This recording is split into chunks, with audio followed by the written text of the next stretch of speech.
Thank you.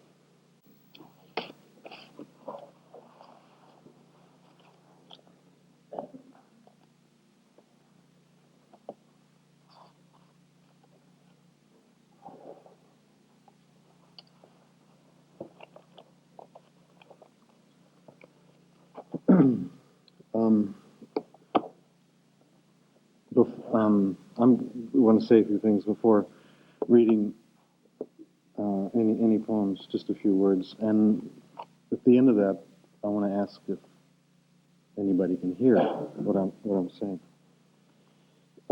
It's a very odd feeling coming back to Fresno State. I haven't been back here to live since I graduated and left in 1967. But I've never been able to escape Fresno, though I never wanted to either. But everywhere I've gone, there's been someone there. I mean, when I left here and went to UC Irvine for graduate school, I left in the company of two, I believe, Dwayne Rail and Jimmy Beloyan, fellow members of what I've seen in print referred to as Levine's Legions. Then leaving, and Dennis Sale, of course, was there waiting for us, waiting to get us into as much trouble as he possibly could. And from there, I went to work at Kalamazoo, Michigan, and at the same school was Herbert Scott, who's also from Fresno and a fellow Legionnaire. And, from there I spent some time in Mexico City and almost overlapped there with Ernesto Trejo, who also is a Legionnaire. There must be some sort of Legionnaire's disease we all suffer that keeps bringing us together. And from Mexico, I ended up in San Diego working with Glover Davis, another Legionnaire, and just down the highway from Bruce Boston also. It's an extraordinary Legion. I don't think there's a school, undergraduate school in the country that can boast of, should it want to boast, or if that's even the right word, of so many students who've gone on to have at least some degree of success with their poetry. If there were a communal reading of all of the former creative writing students in Fresno State in this room, there would be very few seats left over for a public. It's an extraordinary bunch of people. And of course, what public would want to come? Obviously, everybody interested in hearing them read would already be here.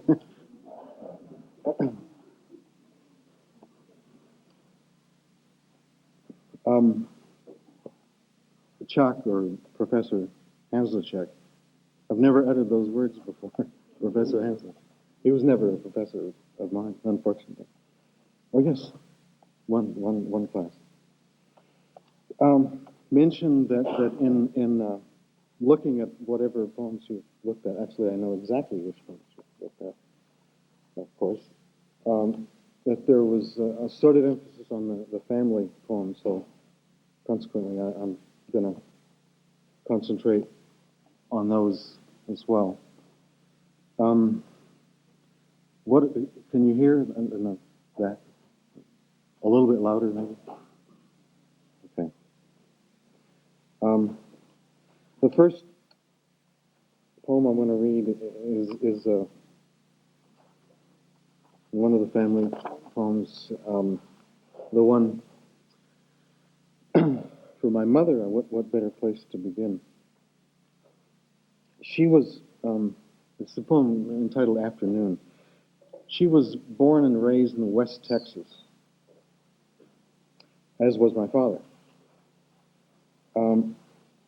West Texas, which we visited every other summer for a week to 2 weeks, all through my childhood, I always experienced as in a state of mid-afternoon. Regardless what time we arrived there, it didn't matter. At 3, we arrived at 2 in the morning. It was afternoon. It was just dark. I mean, had that kind of heat and aridity and so forth, and everyone seemed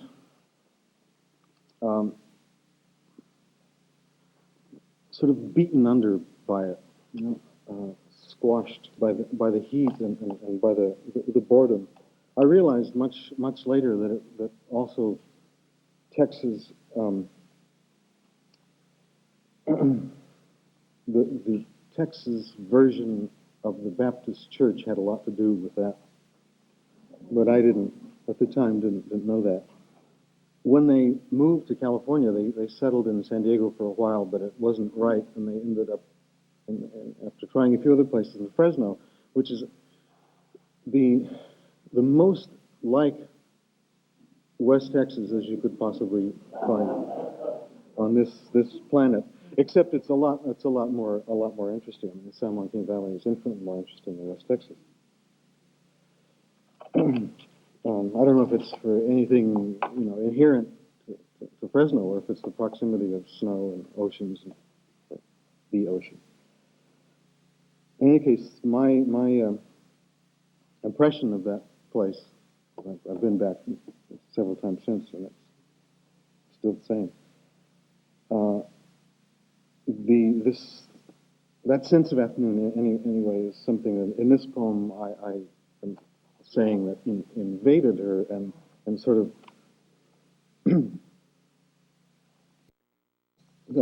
affected her life enormously from then on. My mother's first breath was drawn from the dry heart of afternoon. And afternoon inhabits every house of her life. Always the drawers and closets open to its wooden spoons and broken garments, its face smiling up from scuffed shoes. Always the afternoon is filled with a slow procession through itself. Always the air holds its memory, carrying the odors of 50 years of food and the grease that cooks it. The odor of rust in the pits of her arms, odor of her breasts diminishing, and the milk that hardens within them. This is afternoon that never gives way to stillness, when she most needs it to be still. The half-formed gestures go off from her anyway. They circle around her, describing the body of afternoon. This is afternoon that never gives way to night when she most needs to sleep. It gives light to her small moons of breath and to the daily scars of her ankles and hands, the scar of her belly, all shining like candles for afternoon to find its way back. This is afternoon that doesn't need morning. It took my mother's place in the womb. It has taken my place. It entered, spread itself out, and has become the one moment worth two people's lives. And father should, in this case, follow mother.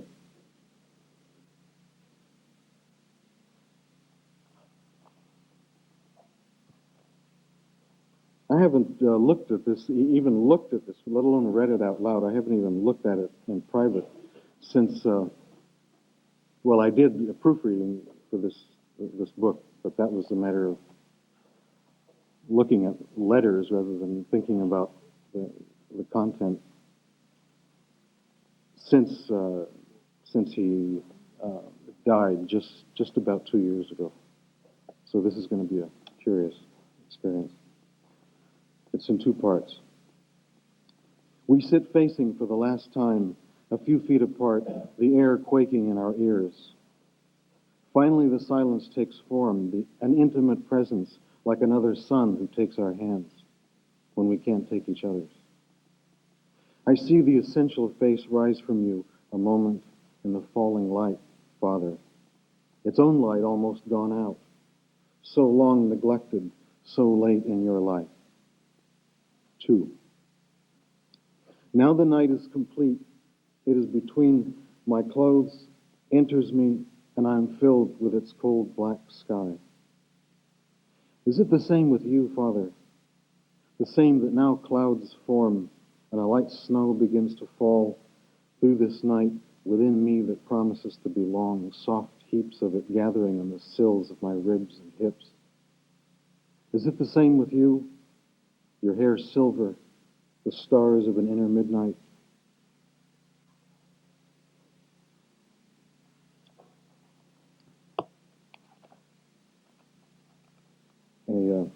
This is a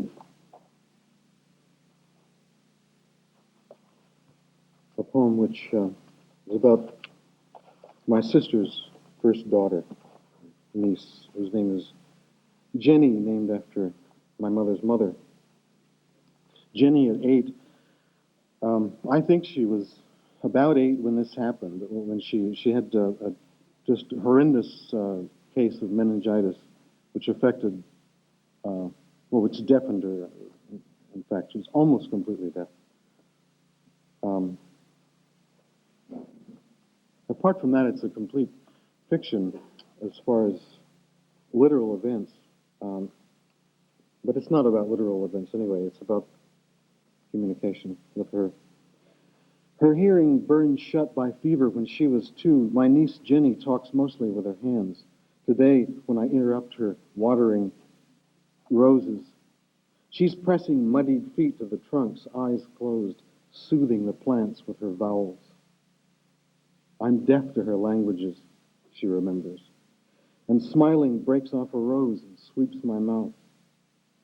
She watches me say, "Thank you, Jenny." And her fingers begin to bend and straighten, twist and point, as she pronounces vowels I can't put consonants between. Her smile dissolves before my moonlight face. The fingers curl into their palms. I understand nothing. I am the enemy of communication. I am the worm who ignores all but the tunnel he's eating through life. Jenny knows better. She gives me the rose. I eat a petal. She watches, sucking a stem of grass. I chew the rose stem, swallow its juice. She watches, her fingers hugging, pulling for me. I'm the last hope she has for me.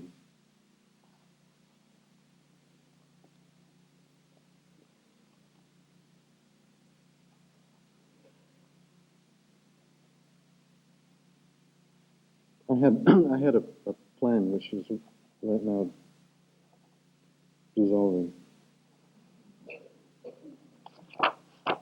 Because of the rose business there, I want to read another poem, moving away from family poems, though this is at least dedicated to and written entirely with in mind a person whom I was involved with at the time, relating to, in a good place with. Actually, we were living in the same place, and it was a pretty good place.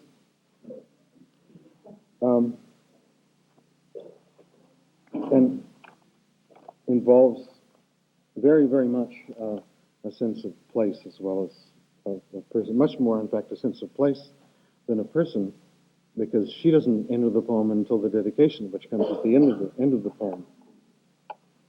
And the place is the border, Tijuana, San Isidro, which has become better known for the McDonald's massacre than for being next to Mexico. I need to say a couple of things about it, though. It's entitled A Border Rose. I was teaching English as a foreign language at a school and at the extension of a brand new university there at the time, I think 2 days a week. And every time I came back, I'd bring a rose. Actually, a bunch of them, although here it's just one. Six for $1. I mean, can't miss. Although they're tiny little things and they never opened, but they were designed not to occupy much space. If you've ever made that little journey, is far enough into Tijuana to drive back. This is strictly driving back across the border, not walking. That's totally eventless unless you're trying to bring some dope back, in which case it's even worse. But driving back, the line, this would be set maybe a mid-afternoon on a Sunday, or the day before, the last day of a vacation before school starts, something like that. When the lines are incredibly long. I mean, you can wait easily an hour, hour and a half in the line to come back from Tijuana. And interacting with the lines of backed up cars are a lot of vendors selling articles of clothing, serapes, and corongos, and articles of ceramics. And there's a guy, I mentioned him here, who has a grocery store shopping cart with a couple of live batteries in it to deal with that problem. And this one guy, always the same guy on Sundays anyway, who sells these roses, bunches of 6 for $1. Though the devaluation is such that either he's a peso millionaire or they cost more. I mentioned a song here, Guadalajara. It's probably the most famous mariachi song extant. A border rose, in parenthesis, Tijuana, San Isidro returning. 4 cars back from the checkpoint, Sunday at dusk, and the radio and I are arm in arm, belting out Guadalajara, when a third voice, static free, and in tune, joins us. It's the Rose Man. We're the best mariachi trio ever. We're so good, the radios around us tune in on their own. And the tourists, suddenly bilingual, are with us. And the blanket seller, a family's worth draping his shoulders. And the ceramics vendor, one shoulder sustaining a flat-backed elephant, the other a roped-together pharaoh of piglet banks. And the dead battery man, parking for once his live shopping cart garage with us too. Even the border guard, who bends to one knee, arms outspread, and croaks out the last few bars. I'm about to spring from the car and hug them all when I realize I'm next. Instead, I buy one white rose. I pull up, and the guard is all smiles, his first since he took the job. I tell him I'm a citizen, but my rose is alien and undocumented. And he loves it, waving us through with both arms. But 10 miles toward home and 10 to go, I wonder how long it's been without water. I turn on the interior light, and it's no, not possible. I pull over, but even flashlit, it's pink. Moonlit, matchlit, street lamp lit. It's still pink and getting pinker and pinker until it's red. Then a red so deep and real, I'm a paramedic, flattened to the wall of the van, afraid to touch the heart smoldering before me. That's your rose. For Patricia, the rose woman. Should you find yourself in that position at the border, don't ever do any of this stuff. I mean, the worst thing you could do. I mean, the worst thing you can do is try to make a joke with one of the border guards. I mean, even if it's funny and innocent.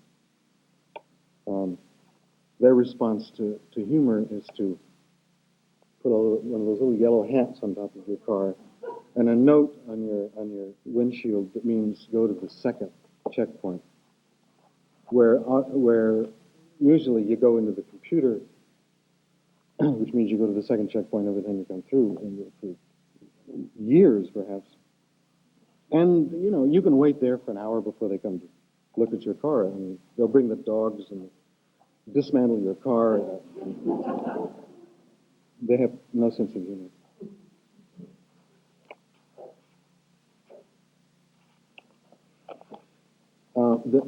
I'd like to read the poem that Pete Pete referred to a couple of times, the space I occupy.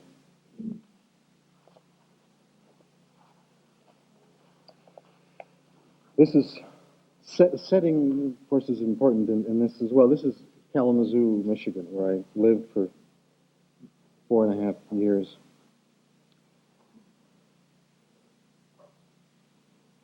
A love poem of sorts.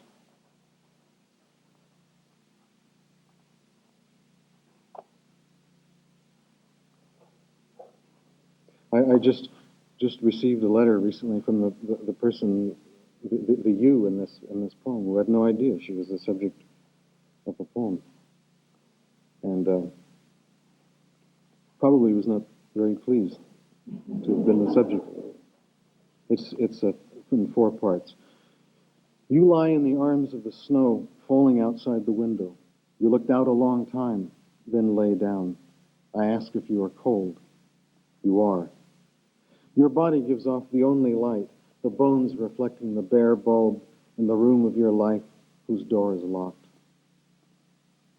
You close your eyes, you drift down. Now there is clear water flowing between us. Your legs are losing their edges, your nipples open. I want to be something one-celled, dropped into the water above you. 2. Your cheeks draw up, eyelids tighten, then one jerked breath. Without waking, you loosen your grip on my hand, moan from far away. Maybe you were looking for me in the small space I occupy in your life and found me, face down in the snow. Now you relax in your sleep, almost smile. There is a path you're following, a fall afternoon, Michigan. On it you see a blossom whose veins wander to an image of my face. You take it up and carry it with you, like the Ojibwa girl who keeps the wooden vial she cried into, holding wild onion to her eye, and now has the salt to remind her there is always more than she can see. 3. I want to get up, get dressed, get in the car, and drive north on whatever road allows me to think the least. At dawn, I'll stop and dig with the other animals for onion. I'm going to rub my whole body with it. I want a sorrow that is pure, that has nothing to do with people. 4. You won't remember what you saw in your dream. Your memory will float in your bloodstream like a poem sent off into the water by someone so scared by what he felt, he won't show it to anyone but water.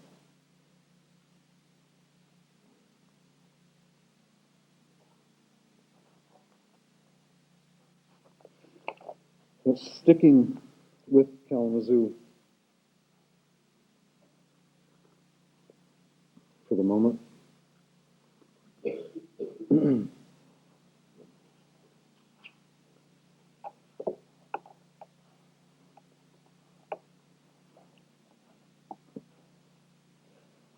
People have asked, why would I leave Fresno only to go to Kalamazoo? You'd think one would move up somehow in life. But the place I became very attached to. This is about a house that I lived in for about 1.5 years, about the woman who built the house, a diminutive, dwarfish chiropractor with a bent spine named Emma Cobb, and a man who occupied the house after she left, after she died. And in my experience in the house, and a lot of the information comes from the van I rented the house from, David Graff, to whom the poem is dedicated, to David Graff, the Dwarf King. He was inordinately interested in and really fascinated with the whole notion of dwarfism and so forth. And he claimed that there was at one time a very large population of dwarves in southern Michigan, because there was an Air Force base outside of Battle Creek, which is only about 25 miles away. Breakfast food. where B-52s or whatever they were, bombers, World War II, were repaired. The bullet holes in their bellies were repaired, and the Army, Air Force brought in a lot of dwarves because they were the only people who could stand on them, repair them relatively comfortably, which turns out to be absolute the crock of. But I believed it for several years. He has since. He has a calling card that he hands out that identifies himself as a duck dentist now. That's what he's into, duck dentistry now. But Emma was a real character in Kalamazoo. She was a rather famous person, and she designed the house. I'm sure she had help building it, but designed it herself so that all of its dimensions conformed to her stature, which was reduced.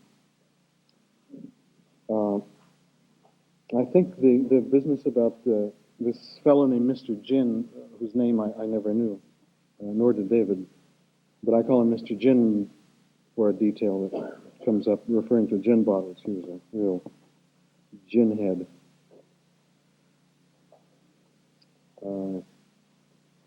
This also is, this is 3 parts. This is for Emma Cobb, chiropractor, assembler of this house, who adjusted segments of the spinal column, who carried stone after stone until her spine readjusted itself to the shape of a question her body would ask forever, who then continued with cement, who built a gazebo where she could sit through late afternoon thunder showers. The doors are skinny, the windows I have to bend to, cupboards 1 cup deep. Your dwarfish nature is everywhere, Emma. You stretched hot water pipes through the rooms so they'd chuckle at your utterings. Even the stones spoke to you, thumping down drops to the oil room when it rained. I wish I knew what your life was like in this house, which I love and cannot live up to. The words have faded from the notes you filled the cracks with. This must be your gravestone, Emma, your second body. The second. This one's for a lonely man who lived here once, who got up, who left a plate half full of food, a pot of peas on the stove, clothes in the closet, and empty gin fifths bobbing up out of every drawer and closet whose mystery he couldn't solve, who just got up and drove off. Mr. Gin, either your own emptiness loomed up from the Salisbury steak and peas so suddenly, all you could do was step on the gas. Or you had a vision of where Emma was. Maybe the moon, drunk, reeled down and gave a slow wink that said, go find her. I wish I'd been the one to unlock the door to a half-year's gin stink. I'd have gone through your things. I'd have found you and asked what the hell was it that drove you out. The third and last part. This one is for me, who assembles sentences, who senses around every exposed pipe and wrong angle the presence of 2 lives he'd like to speak to, who makes up characters from stories he's heard, who speaks hoping the echo comes back different. Emma, Mr. Gin, if we 3 are to meet, it will be in this poem, this scrawled-out diagram of a stone house you're welcome back to. Out of my solitude and my $145 a month, I'm bringing you back. Emma, you never figured what to do with the upstairs door that opened to a long fall. And Mr. Gin, you must be starving.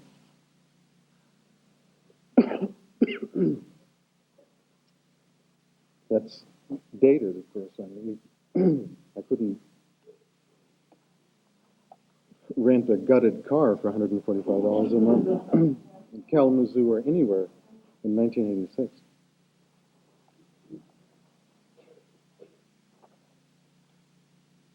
I was able to visit that house just after Christmas, and it's been completely gutted itself and remodeled, and it's very nice.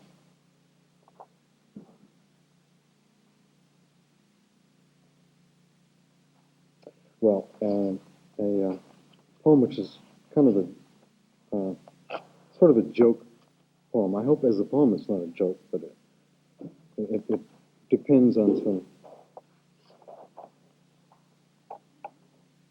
puns and things, cliches, which, please believe me, are intended.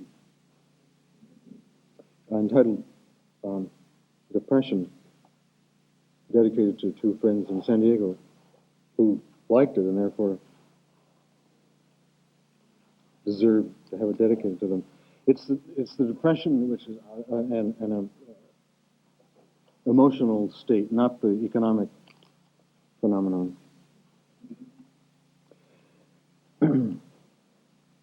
If you could create a designer depression, if you had to be depressed, and you had the opportunity to create a designer depression, this would be mine.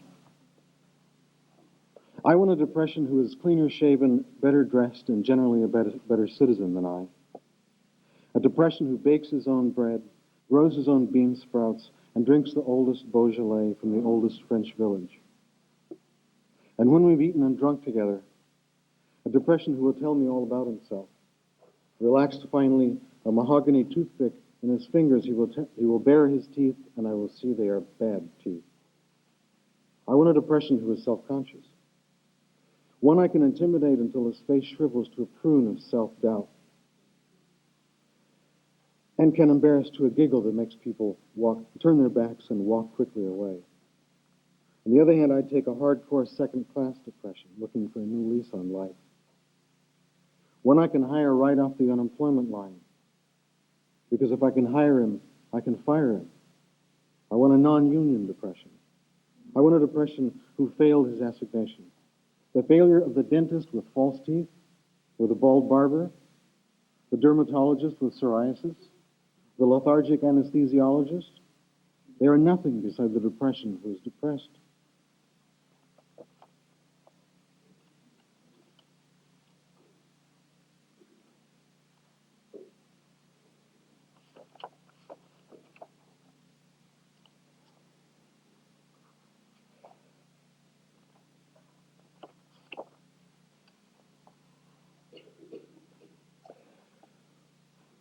Let's see. I mentioned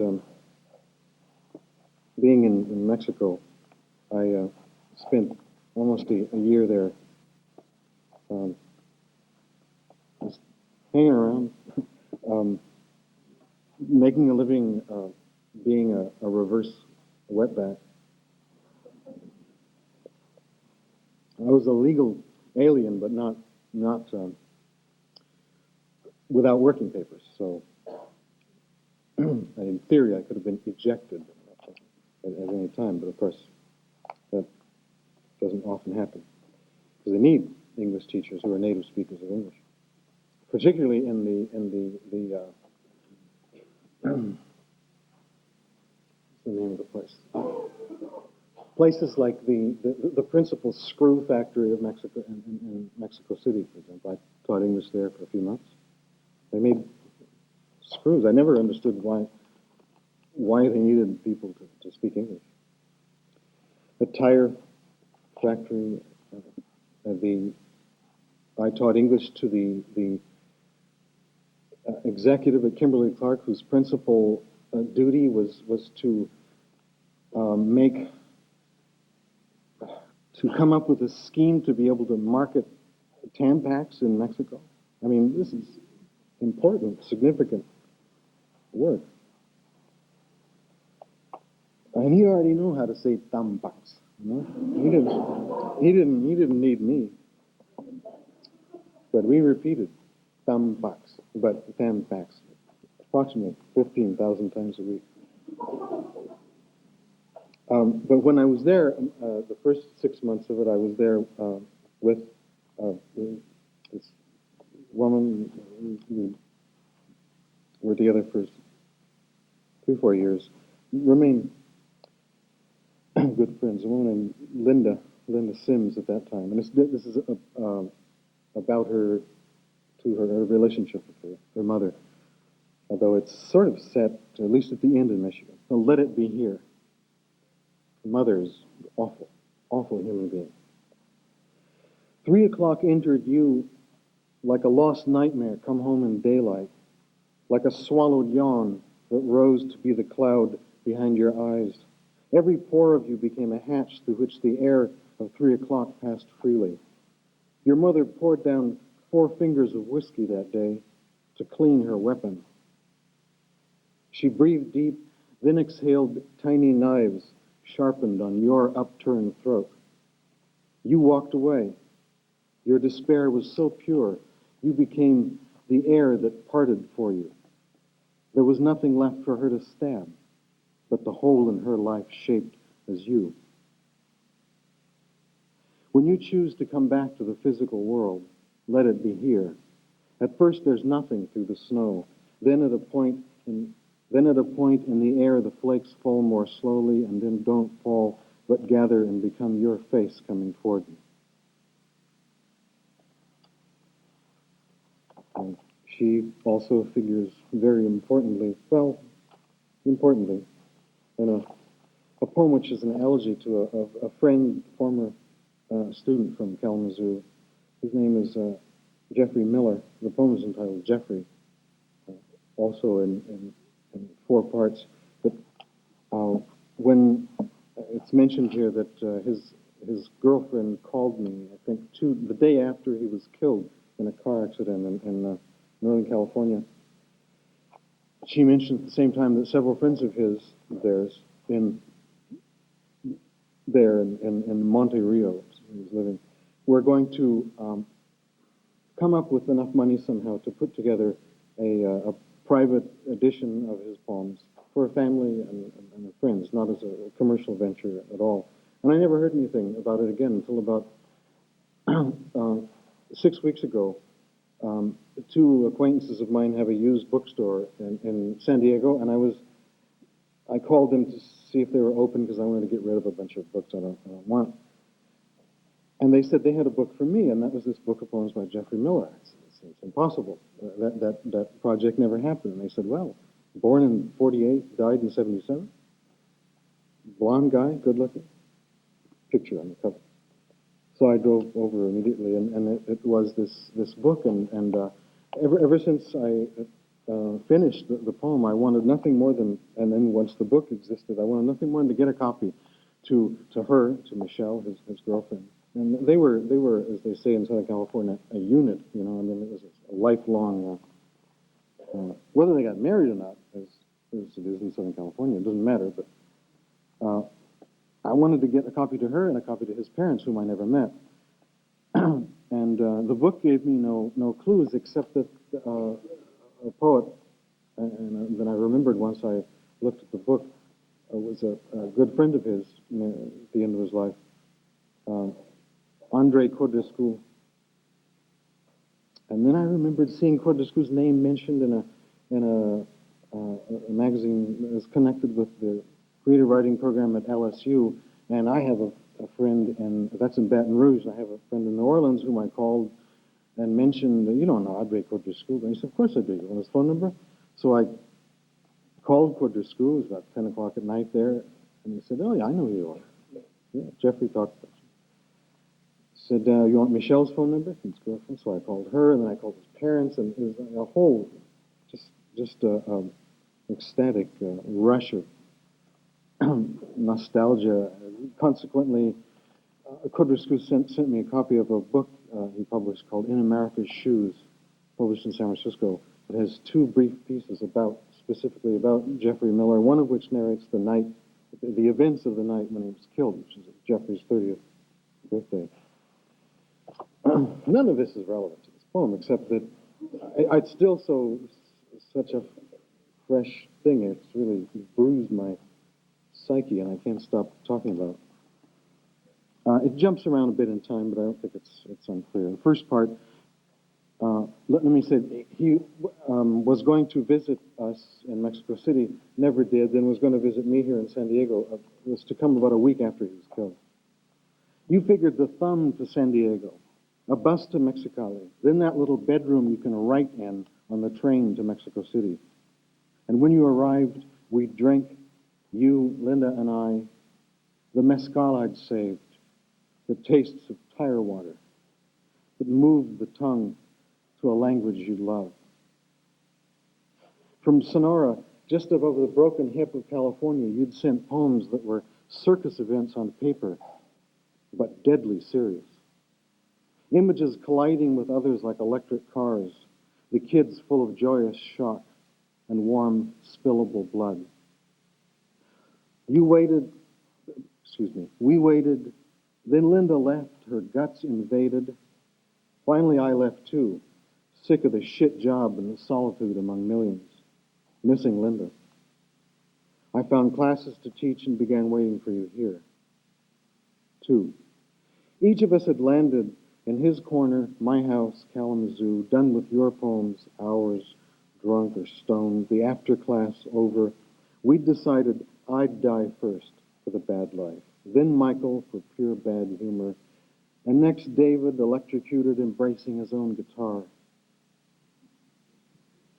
About you, the youngest, we couldn't decide 9 years ago. 3.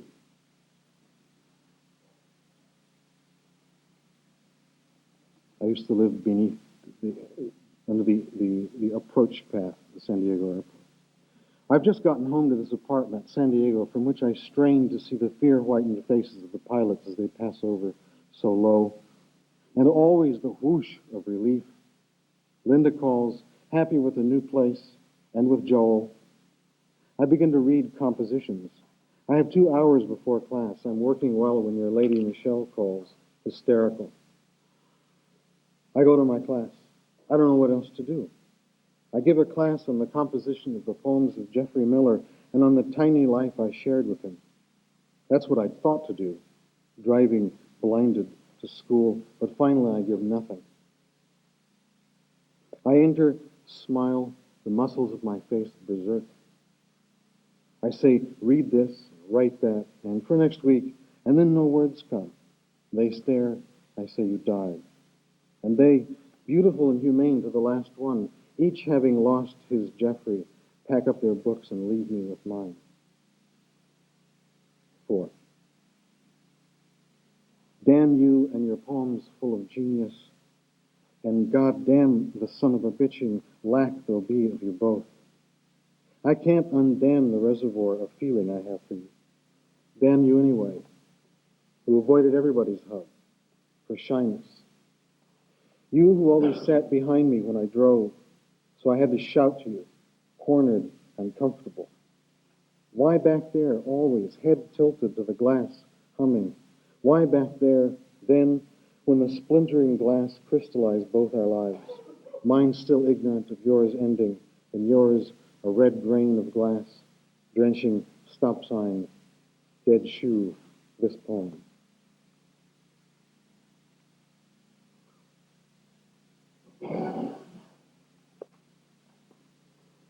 All I knew was that it was a car accident, and then he was in the back seat. Indeed, he was in the back seat behind the driver. It was a perfect, a Volkswagen convertible. Having a showdown with a redwood tree, and it lost. The car. Two people in the back, both the two on either side were killed, and the one in the middle was a bit bruised up, but the two people in the front walked away.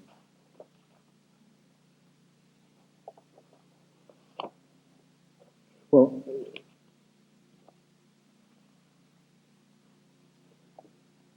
character, court actor.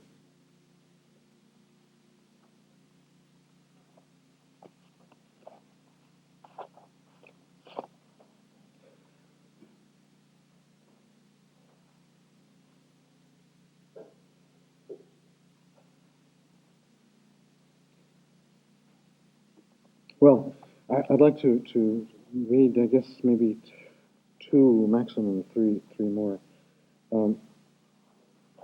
One that I didn't even think about reading until Pete mentioned it, and I'm really fond of the poem, though friends have accused me of being kind of sentimental in it, but that's all right. It's another Kalamazoo poem in that stone house.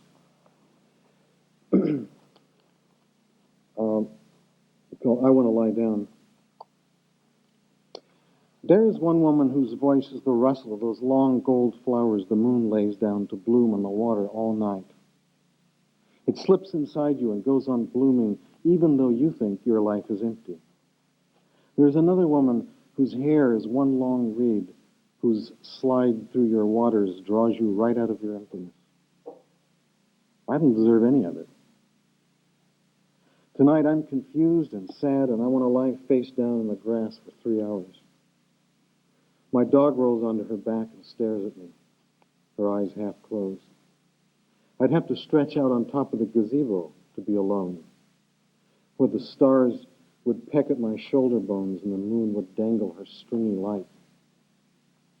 But from up there, I'd see the faces going out behind the fogged windows of the Northwest Unit of the Kalamazoo State Hospital, where the criminally insane pay with their lives for their sadness.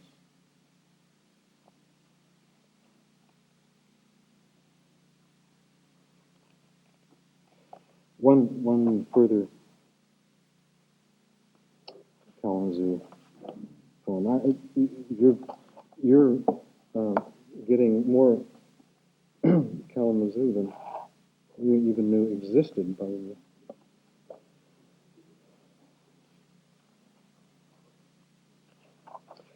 It's an after party poem.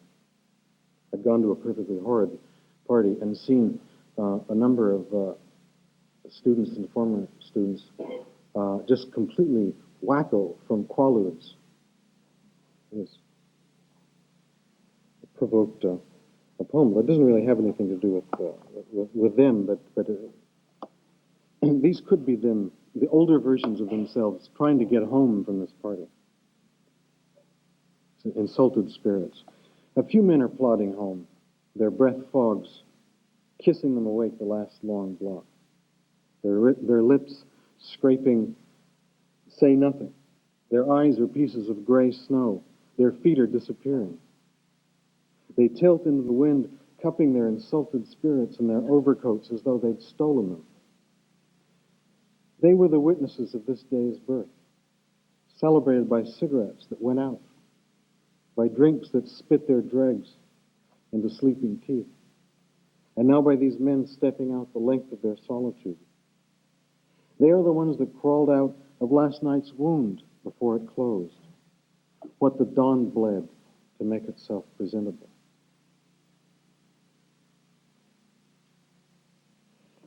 And one last poem, which is back to the to the family. An uncle of mine, who indeed was a bald barber, had him in mind in that depression. Although, because this was a severely depressed man. He finally took his own life out of depression, but a depression brought on by the loss of his wife. He had the misfortune of marrying a woman who was about twice as old as he was. He needed in a wife a mother too. She needed in a husband a son. It was their psychological makeup, and it worked out beautifully for them. The trouble is, when you marry a woman who's twice as old as you are, she's going to die sooner than you are. And predictably, she did. And their sort of union was so complete, and an intense companionship was just amazing. And he just collapsed. I mean, within 2 months after her death, he talked her younger sister, who looked just like her, into marrying him. Except she was a shrew, where her sister was a real wonderful, warm earth mother.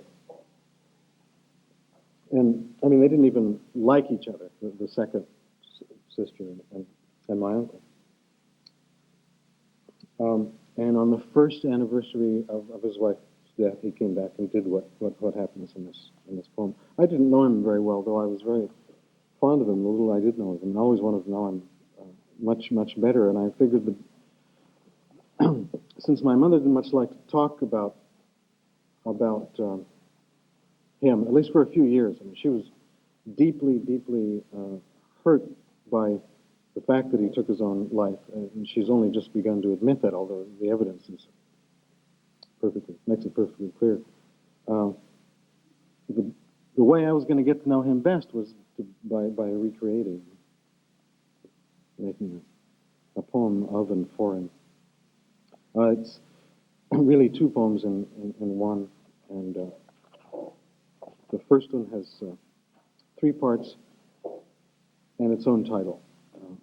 One, An Atmosphere of Hair. He had a shop in San Diego, and I visited there a time or two, and his memories from that. William Kenneth Vaughn, 1919 to 1964. There was an atmosphere of hair, tiny filaments sifting through layers of smoke. So the bars of light, the Venetian blinds shone down, were furred ropes I wouldn't pass through. There were animals of hair inching for my shoes, as his black Wellingtons whispered semicircles around the 20th scalp of the day. His scissors droned. The backs of his hands bristled with everyone else's hair. When the strange necks had gone, it was my skull his slim fingers fluttered around. Everything I was reached up in chills to his clippers and crackling voice. He came home one day to his wife's heart thrashing itself to mush, to its lying back and the absurd whiteness of her face that got whiter until it was chalk that came off on his lips. He went on barbering, went on getting sailors past inspection, skirting the caved-in middle, until he went to Tijuana and fell in through the sunken middle of a $2 bed. Third, something of him entered me through my pores, as his voice was wandering among his machines, looking for the metaphor that would give his life to both of us. His fingers eased the fear from my neck. His palms pushed their oils into my scalp. Uncle to something that's dying in me for never having been born. And the second poem also has its own title, Before the Stone Settles Down for Good. He's buried in the military cemetery, the Rosecrans Cemetery in San Diego, and the assumption is that once he's down there, he's still a barber, but the dead folks in San Diego, being ex-hippies, grow their hair long. They don't want haircuts. So he comes to me. You came to me one morning after I'd walked myself across the arc between midnight and 5, without falling into sleep or words, after the pin dried up with waiting. You came with the robins, with the first sprays of light. You came the instant after sleep in a dream that hadn't had time to draw up its plot. In someone's black suit, you came with your baldness dulled, your hands full of instruments. All right. The dead of San Diego wear their hair long. One more. Before the stone settles down for good on your forehead, I'll go to sleep tonight, sitting up straight, a whiskey in my fist. I want to be drunk when you run your trimmer up my neck. So I'll hum off to sleep, so my blood will be thin, and the ropes running through it that moor me to things will dissolve, and I'll set out floating backward in my bloodstream, singing a celebration of baldness, and of nights that congeal around the waist and rise like oil, of whole lives that go down like aspirin. I float back past the debris of marriages I watched explode or just go slack, past friends scarred, veered off into silence, back through my brother's wordless getting up and going, my father's presence like fog, and into my mother's swallowed hysteria, a tangle of free-floating, luminous roots. She opens again, she pushes, and I float back through the day of my birth, and in among the still lilies, the calm water of my mother's life with you. You were a being of memory, scrubbed hands and pulled clippers, eyes that loved small things, moles, creases of skin. I want to trail my fingers over your bald crown, to feel the blood rise to the surface sound. I want to know where my blood came from. How far back do you live, anyway? In what remote cove are you washing the clipped hair from your socks? Thank you.